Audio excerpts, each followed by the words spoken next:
Well, a Minnesota family just recently moved to the area of Port Charlotte, Florida, along the Gulf Coast. Their home and loved ones survived Ian, but communication has been lost all day long. Obviously bothersome. Paul Bloom live in our newsroom tonight. And Paul, this family has been through a lot already. Now this. You think about all the families impacted down there, Randy, your heart just goes out to them. This Coon Rapids family had just purchased their next chapter Florida home 3 months ago. First came a frightening cancer diagnosis, and now Ian.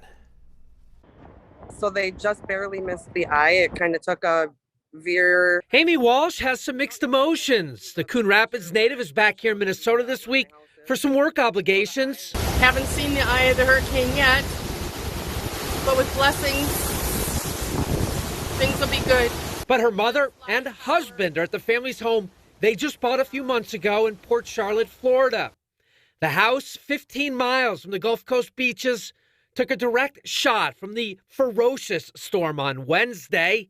Walsh's loved ones sending these cell phone videos and photographs of Ian's wrath before communications were lost early Thursday morning. I've been a hot mess all week. Today I can finally breathe again after the storm's being done because I couldn't stop watching coverage. While the Walsh's house survived with minimal damage and leaking, their neighbors weren't so lucky.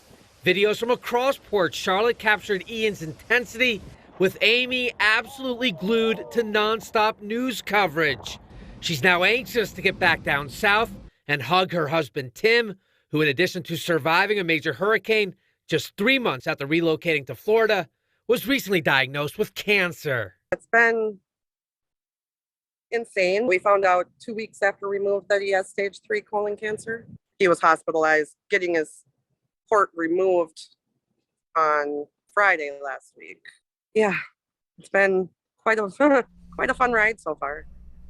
And I have been texting with Amy over the last few minutes. She told me she did get a phone call from her husband recently.